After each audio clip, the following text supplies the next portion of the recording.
विशेष गरी नेकपा एमालेको विधान महाधिवेशनमा नै केन्द्रित रहेर अब हामी थप संवाद गर्ने समयमा रहेका छौँ। यति बेला हामीसँग स्टुडियोमा नेकपा एमालेका नेता आनन्द पोखरेल हुनुहुन्छ।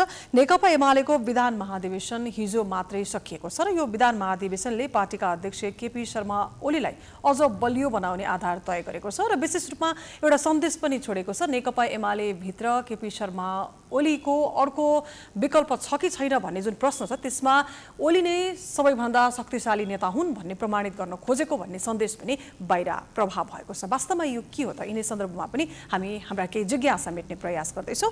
नेता पोखरेललाई म पहिला स्टुडियोमा स्वागत गर्छु। यहाँलाई स्वागत छ प्राइम समाचारमा। धन्यवाद।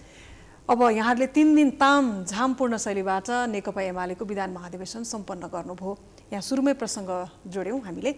यो हिसाबले हेर्दै गर्दा नेकपा एमाले भित्र केपी शर्मा ओलीको अर्को विकल्प छैन। यसपछिका भनौँ न दोस्रो पुस्ताका नेताहरू, अर्को सक्रिय रहेका नेताहरूको प्रश्नहरू पनि उठ्छन् नि, को यसपछिको भावी कसले जिम्मेवारी लिने भन्ने कुरा यहाँले चटक्कै भुलेर ओली नै सर्वमान्य नेता भनेर प्रमाणित गर्ने हिसाबले एउटा निर्णय गर्नुभयो। यो नेकपा एमाले स्वाभाविक रूपमा प्रमाणित गर्नु कुनै अनौठो कुरा भएन। नेपालको राष्ट्रिय राजनीतिमा केपी ओली मात्रै निर्विकल्प राजनेता र राष्ट्रिय नेताको भने प्रमाणित भएको छ। त्यसकारण नेकपा एमालेको मात्र होइन, पुरै देशकै राष्ट्रिय राजनीतिमा भन्नुहुन्छ। राष्ट्रिय राजनीतिमा हो। त्यसकारण नेकपा एमाले स्वाभाविक रूपमा केपी ओलीलाई चाहिँ त्यो ठाउँको स्थान दिनु स्वाभाविक हो, किन उहाँको योगदान, उहाँको कन्ट्रिब्युसन।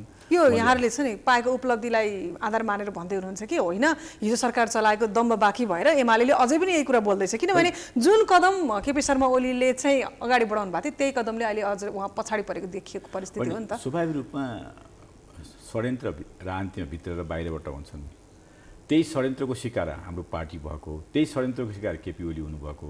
तर उहाँले उठाएका मुद्दाहरू, एजेन्डाहरू जुन छन्, त्यो एजेन्डा र अर्कोतिर यो परमादेशबाट बनेको सरकार जुन बनेको छ अहिले, त्यसको गठबन्धन छ, त्यो गठबन्धनको बिचको एजेन्डामा मुलुक ध्रुवीकरण भएको छ।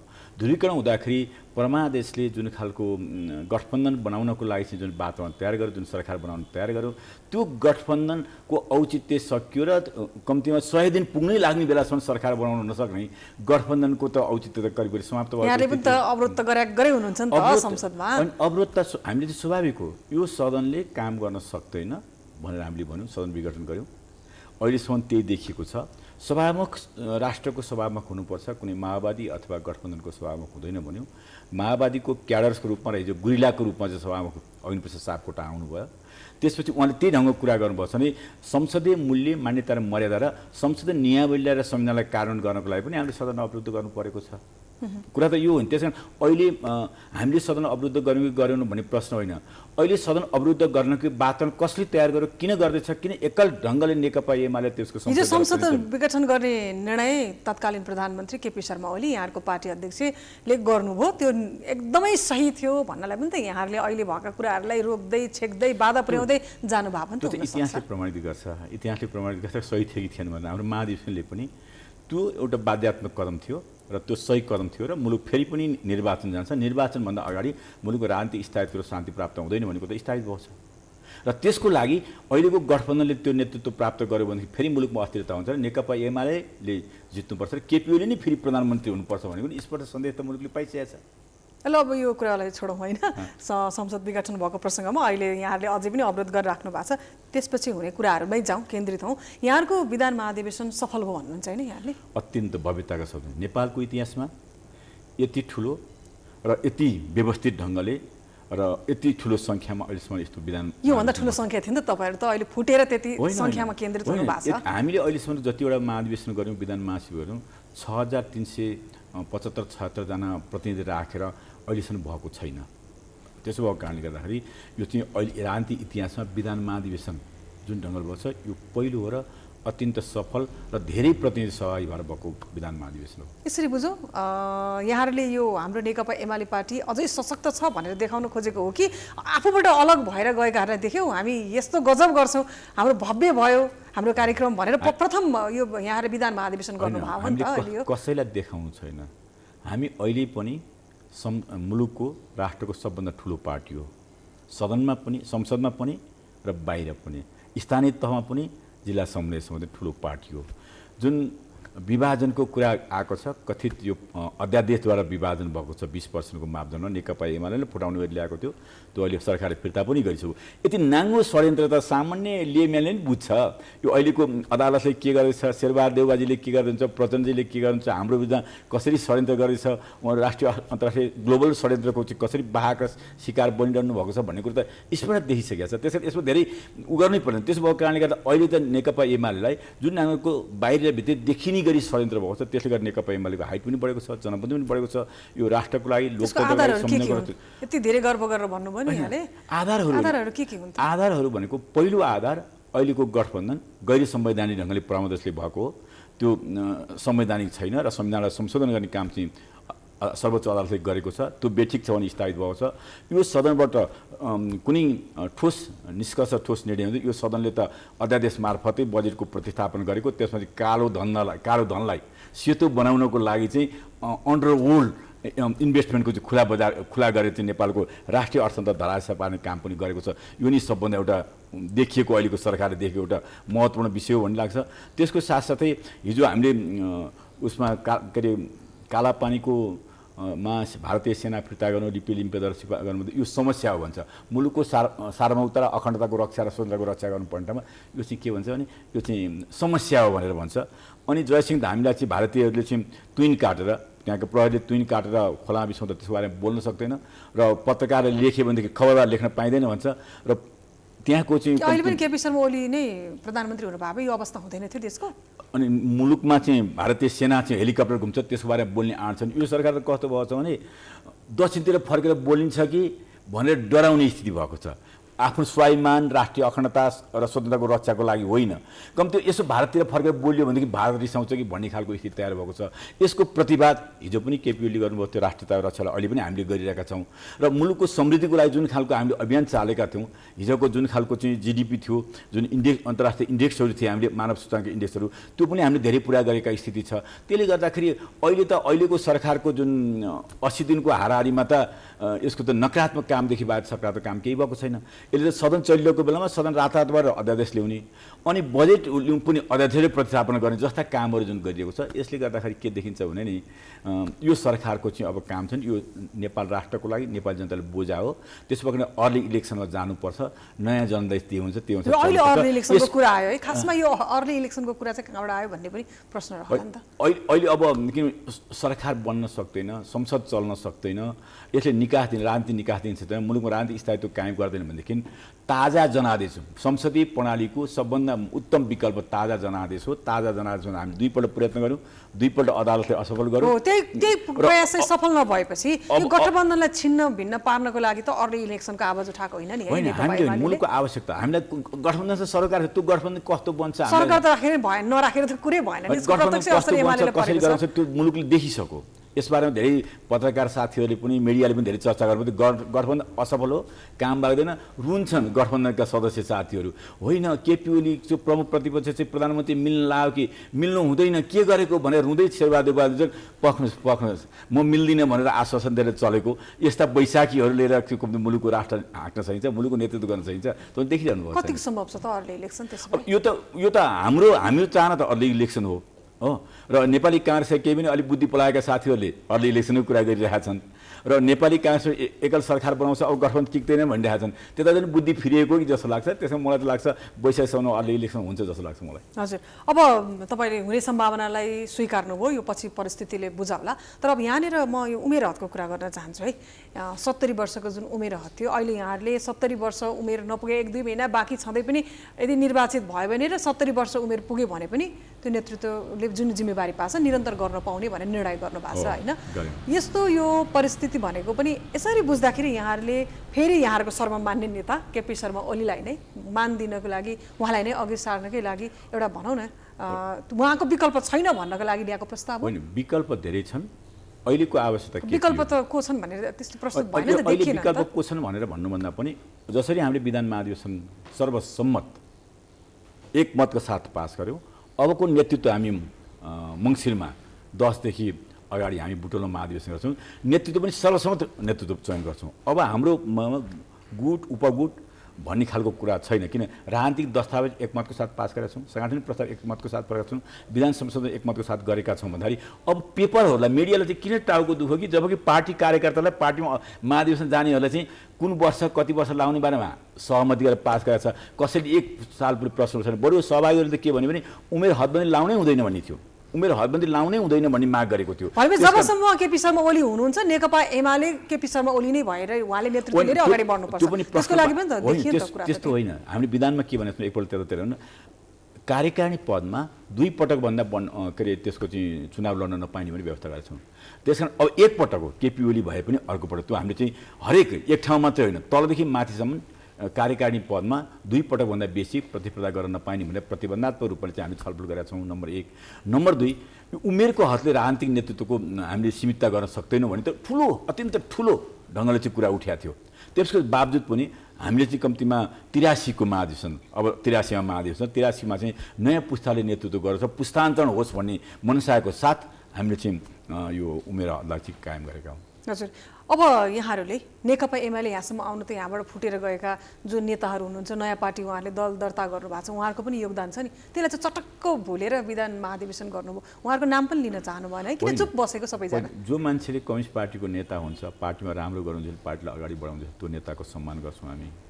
जो मान्छे कम्युनिस्ट आन्दोलनको विरुद्धमा र आफ्नो संसद दलको विरुद्धमा र पार्टीको विरुद्धमा जसले 9 महाधिवेशनले हामीले भनेका थियौँ हाम्रो प्रमुख प्रतिस्पर्धी दलाल नोकरसाही पुँजीवादको पक्ष पोषण गर्ने यथावस्थितिको प्रतिनिधित्व गर्ने नेपाली काङ्ग्रेस हाम्रो प्रमुख प्रतिद्वन्दी हो भनेर भनेका थियौँ र हामीले प्रत्येक प्रतिस्पर्धा गर्न उसलाई हराउनुपर्छ भनेको थियौँ।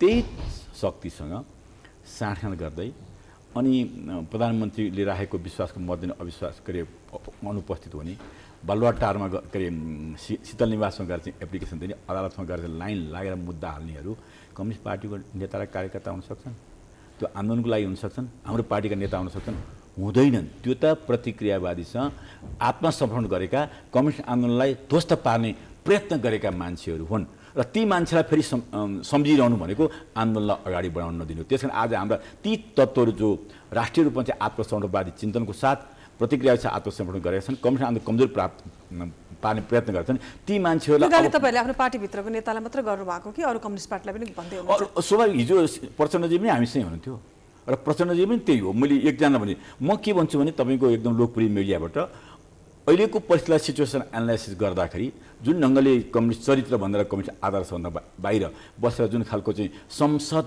जोगाउने नाममा जुन खालको चाहिँ आत्मसमर्पण गर्नुभएको छ, कम्युनिस्ट पार्टीको लोकप्रिय सरकार ढाल्ने प्रयत्न गर्नु छ, उहाँ मान्छेहरू कम्युनिस्ट आन्दोलन कम्युनिस्ट पार्टीलाई समाप्त गर्ने अर्काका भरियाहरू हुन् र ती भरियाहरूले चाहिँ आन्दोलन समाप्त गर्छन्। अनि आन्दोलन समाप्त गर्ने मान्छेहरू अब हाम्रो मित्र शक्ति हुँदैनन्, ती स्वाभाविक रूपमा चाहिँ त्यो प्रतिक्रियाको पतन भएका दलालहरू हुन्। अब हेर्नु है, माओवादीले गरेको जनयुद्ध र आन्दोलनलाई चाहिँ यहाँहरूले सकारात्मक रूपमा लिनुभयो, तर अहिले त्यही जनआन्दोलनको नेतृत्व गर्ने कमरेड भनौँ न प्रचण्डलाई चाहिँ यहाँहरूले गाली गरेर राख्नु भएको छ। अलि यसो आएन जस्तो लाग्यो कि मलाई, त्यही भएर यो प्रश्न गरेको मैले यहाँलाई। गाली गर्नुभएको भन्दा नि गाली गरेको हामीले होइन, उहाँको जे चरित्र देख्नुपर्छ नेपाली राजनीतिमा त्यो चरित्रको बाहिर ल्याइदिएको मात्र हो। किनभने हामीले के स्वीकार गरेका छौँ भनेदेखि जुन जनआन्दोलनले अथवा जनयुद्धले जुन खालको सकारात्मक परिणाम ल्याउनको लागि, राजतन्त्र अन्तर गर्नको लागि शान्तिपूर्ण जनआन्दोलनको नेतृत्व हाम्रो पार्टीको दस्तावेजिक ढङ्गले हामीले गरेका थियौँ।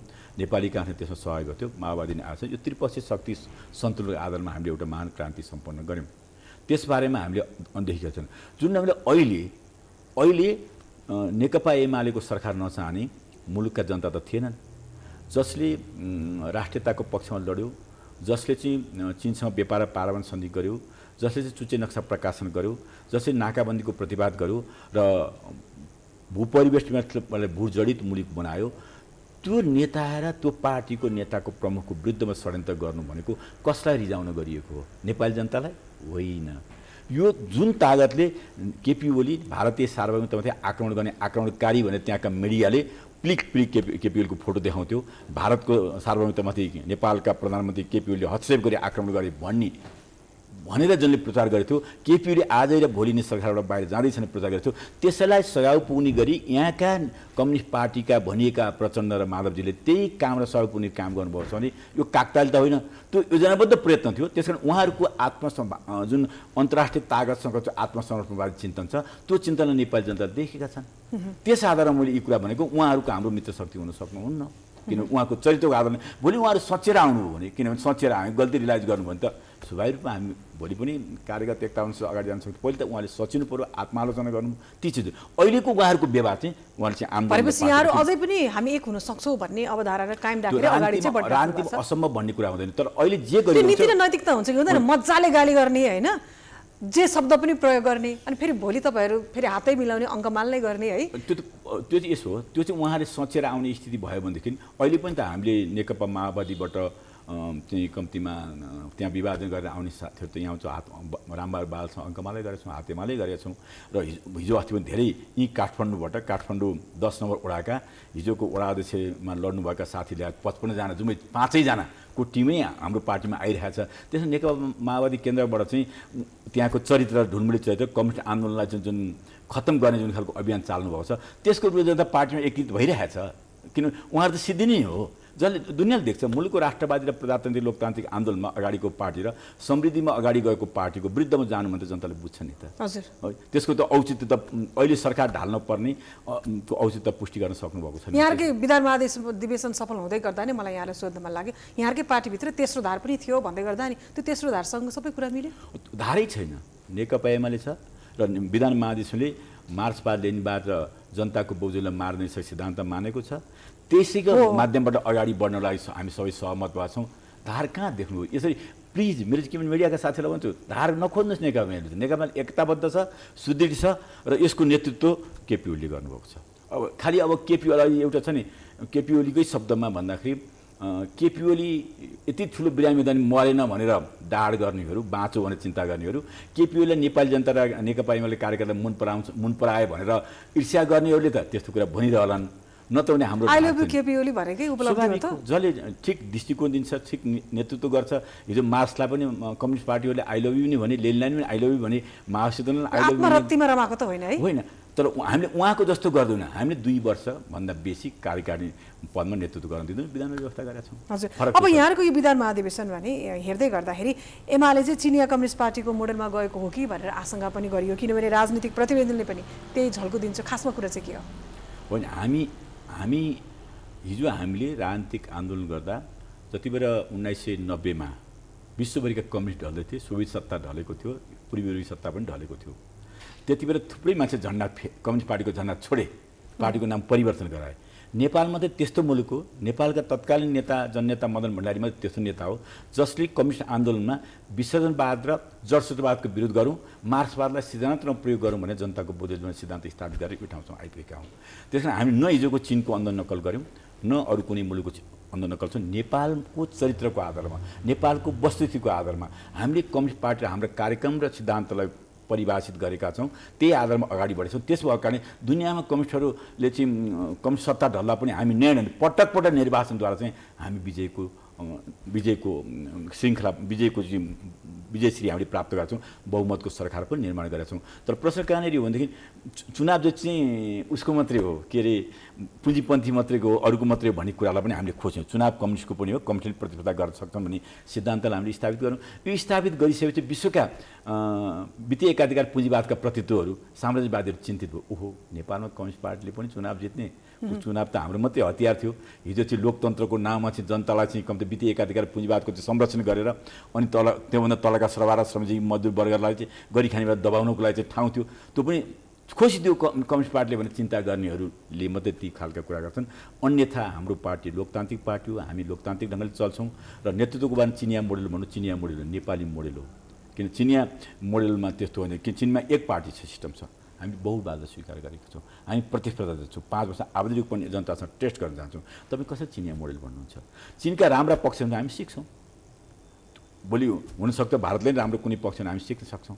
सिक्ने कुराहरूको अर्को पार्ट हो। तर अहिले चीनले जे प्रगति गरेको छ, जे समाजवादी आन्दोलन र समाजवादी रूपान्तरणको लागि चाहिँ नयाँ ग्लोबलाइजेसनको एउटा कन्सेप्ट ल्याएको छ BRI मार्फत, त्यो BRI भनेको सैनिक गठबन्धन होइन र पुँजीको गठबन्धन पनि, त्यो गठबन्धन केवल एउटा ठाउँको समृद्धिले अर्का ठाउँमा पनि सेयर गर्नुपर्छ। एक ठाउँको जनता भोको भने अर्को ठाउँको जनता नि भोको हुनुहुँदैन। त्यसो गर्दा नि ग्लोबली पिस हुनसक्छ, स्टेबिलिटी हुनसक्छ, मानव अधिकारको प्रत्याभूति हुनसक्छ भन्ने जुन मान्यता राखेको छ, त्यो मान्यता त सकारात्मक मान्यता हो। त्यसले हामीले BRI सरकारबाट अनुमोदन पनि गरेका छौँ। अब हामी अन्त्य पनि आइसकेका छौँ होइन। यहाँले पनि अघि मैले सुरुमै प्रश्न गर्दै भन्नुभएको थियो निकै तामझामपूर्ण तरिकाले र भव्य तरिकाले विधान महाधिवेशन नेकपा एमालेको सम्पन्न भयो भनेर भन्नुभयो। खर्च त गजब गर्नुभयो होला, कति खर्च भयो भन्न मिल्छ? यसो जुम्मा हामीसँग 6 लाख अहिले नवीकृत पार्टी सदस्य छन्, 6 लाख छन् र हामीले पार्टी सदस्य 6 लाख अहिले भर्खर नवीकरण गरेका हौँ। पार्टी सदस्य नवीकरण हामीले लेबी ल्याएका छौँ। त्यस कारण हामीले त्यही लेबीमै हामीले महाधिवेशन सम्पन्न गरेका छौँ। त्यस कारण के चिन्ता नगरिदियोस् बाहिरबाट भने नेकपाले कहाँबाट, नेकपाले कम्युनिस्ट पार्टी होइन सामान्य रूपमा पनि गर्न सक्थ्यो नि त, त्यसले उठाएको पैसाबाट पनि। यति धेरै तामझाम चाहिँ किन गर्नु पर्यो, आवश्यकता किन पर्यो भन्ने रहन्छ नि। तामझामको कुरा गर्नुहुन्छ। मैले माघ 23 गते काठमाडौँमा आमसभा गर्दाखेरि अघिल्लो साल 77 साल गर्दाखेरि यत्तिकै जनताले तामझाम सहित गरेका थिए। त महाधिवेशनको कुरा हो। त्यो जनता आफै नेकपा एमालेको नाम जनता आफै खर्च गर्न तयार छैन। पार्टी जोगाउनुपर्छ, आन्दोलन जोगाउनुपर्छ। यसले मात्रै नेपाली जनताको हित प्रतिनिधित्व गर्छ। यसले मात्रै के अरे जनतालाई चाहिँ कोही मान्छे भोका नरहन्, कोही नाङ्गा नरहन्, कोही सडकमा नरहन्, यो मुलुकमा भोको कोही मर्नु पर्दैन भने त्यो त अमेरिकाले नै भन्न सकेको छैन, हामीले भने आउने नेकपा एमाले भनेको हो नि। त्यस्तो पार्टीलाई जनतालाई सहयोग गर्न त पार्टी कार्यकर्ता जनताले सहयोगले करोडौँ खर्च गर्नुभयो यहाँले। हामी कहाँ करोड कसरी खर्च हुन्छ? तपाईँ हिसाब गर्दै करोड खर्च हुँदैन नि है, करोड खर्चै हुँदैन नि। हामी चाहिँ 6 लाख पार्टी सदस्यबाट पैसा उठाएर कति हुन्छ तपाईँ मान्नुहोस् न। कसैले 100 दियो भने त कति हुन्छ? हामीले त कम्तीमा सदस्य नवीकरणको लागि चाहिँ 400-500 लेबी तोकेका छौँ। तर खर्च त 1.5 करोड बढी गर्यो नेकपा एमाले भन्ने कुरा छ। त्यति पैसाले पुग्छ हाम्रो 6 लाख सदस्यहरू। यसो मितव्ययता त अपनाउन सकिन्थ्यो नि, अपनाउन सकिँदैन थियो। अत्यन्त मितव्ययता अपनाएका हौँ। त्यहाँका जुन तपाईँले गेट सेट राखे, त्यहाँका स्थानीय पार्टी कार्यकर्ताले त्यहाँ राखे। त्यो सजना ललितपुर जिल्लाको पनि त्यति गरेको छ। बागमती प्रदेश हामी यी छौँ, हामीले पनि त्यत्तिकै व्यवस्थापन गर्ने प्रयत्न गरेका छौँ। त्यसो भएको कारणले गर्दा यो कुनै अनुचित ढङ्गले कुनैलाई तपाईँले देख्नुभएको छ, कसैले चिठी लेखेर सही चन्दा मागेको नि तपाईँले देख्नुभएको छ, प्याड काटेको पनि देख्नुभएको छैन, सुन्नुभएको छैन। कम्ती हाम्रो श्रम र हाम्रो पैसाले पार्टी कार्यको मेहनत र सहयोगले यो सम्पन्न गरेका हौँ। कुनै एउटा भनौँ न यसरी खर्च गर्दै गर्दाखेरि कुनै स्रोत जुटाउनको लागि कुनै आश्वासन बाँडेर त्यो स्रोत जुटाएको त होइन है? हामी त अहिले प्रतिपक्षमा छौँ, किन आश्वासनको कुरै नगर्छ। हाम्रो डेडिकेसन हो, हाम्रो कमिटमेन्ट हो र त्यसको आधारमा हामीले पार्टी निर्माणको क्रममा लागेका छौँ र महाधिवेशन त्यसको आधारमा गरेका हौँ। अब अगाडि कसरी बढ्छ त भनौँ न। यहाँहरूको त महाधिवेशन मङ्सिरमा छ होइन। यो विधान महाधिवेशनबाट धेरै कुराहरू खाकाहरू यहाँले तयार पारिसक्नु भएको छ। यहाँहरूलाई गठबन्धनसँग लड्दै आफूलाई बलियो बनाउनु पर्ने छ। अलिअलि कापेको छ कि छैन कहीँ कतै नेकपा एमाले भन्ने प्रश्न? र हामी आगामी योजना भनेको हामी पार्टी सदस्य नवीकरण असोज मसान्तसँग सकिसकेको छ। बाँकी रहेको पनि अहिले 6 लाख नवीकरण भएको छ। अब केही दिनमा कति हुन्छ? हामी कार्तिक 6 गते एकैचोटि मुलुकको सबै वडामा वडा अधिवेशन गर्दैछौँ एकै दिन। र कार्तिक 9 गते प्रत्येक पालिकाको अधिवेशन गर्दैछौँ। त्यसपछि हामी प्रतिनिधि छान्छौँ। यो जग्ने भोलि एक शब्दमा यी सबै कुराहरू चाहिँ भोलि फागुनमा आउने स्थानीय तहको निर्वाचनको तयारी पनि हो। र आउँदो जनतालाई गरेर के भन्ने होला है, फेरि एकपटक हामीलाई मौका दिनुहोस् भन्ने? त्यो त जनताले बुझ्यो, जनताले भन्छन् नि। जनता हामीले भन्नै पर्दैन। केपिओले काम गर्न खोज्यो त काम गर्न दिने बदमासहरूले जनताले भन्छ, हामीले होइन नि। हामी ढुक्क छौँ यस मानेमा। हामी जनतालाई धेरै कन्भिन्स गर्नै पर्दैन। जनताले भन्छन् यो राष्ट्र बचाउन त्यत्रो काम गरौँ। राजा महेन्द्रको पालामा पञ्चायत भर्खर ल्याएको बेलामा चाहिँ भारतीय सेना बसेका थिए। 18 सालमा लिपिलेखेर कालापन लिपिएर कसैले आँट गरेन। केपिओले त्यसलाई आँट गरौँ। 32 सालमा चाहिँ वीरेन्द्र राजा थिए, त्यति बेला चाहिँ नक्सा चाहिँ चुच्चे नक्सा हटाएको थियो। त्यो फिर्ता ल्याएर चाहिँ नक्साको भूमि कायम गरेका छ।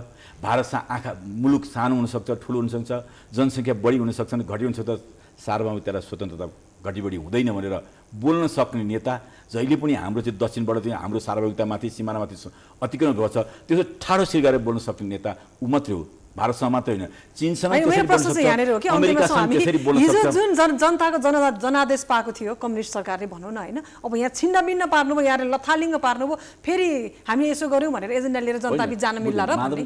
माधवजीले के भूमिका खोल्नुपर्छ पार्टी फुटाउनको लागि त्यहाँ पनि देख्नुभयो। हिजो माधवजीलाई साथ दिएका साथीहरू पार्टीको पक्षमा बस्नुभएको छ र उहाँले हाम्रो पार्टीको नेतृत्व गरिरहनु भएको छ। त्यसकारण स्थानीय तहमा त्यो कुरा देखिरहेको छ। त्यसकारण हामीलाई आलोचना गर्दैनन् जनताले। अहिले गठबन्धन टुटाउने, पार्टी एकतालाई भङ्ग गर्ने र त्यही पार्टी एकताबद्ध भएको पार्टी एउटै घोषणापत्रबाट लडेको पार्टीमा चाहिँ भनेपछि गठबन्धनले नेकपा एमालेलाई हराएरै छाड्छौँ भन्नुभएको छ, सबै गठबन्धनलाई यहाँले पछार्नुहुन्छ। बाबा मैले त भन्ने गर्छु, अतिशक्ति नै होला, धेरै तपाईँले अहिले दम्म र घमण्ड गर्नु हो। यो गठबन्धन सर्प बिच्छी भ्याग्दाको गठबन्धन हो, पार्टी विभिन्न पार्टीका विभिन्न सोच हो। यो गठबन्धन टिक्दा नि टिक्दैन। यो गठबन्धन अर्काले बनाइदिएको, सर्वोच्च अदालतले बनाइदिएको यो गठबन्धन नेकपा एमाले र त्यसका नेता सर्वोदय अध्यक्ष केपी ओलीले चाहिँ राष्ट्रिय र अखण्डताको पक्षमा दरसँग लड्नुभयो, मुलुकको भूभागलाई दुनियाँमा देखाइदिनु भयो र सर्वसम्मत गरेर संविधान संशोधन गरेर पनि समावेश गरिदिनु भयो।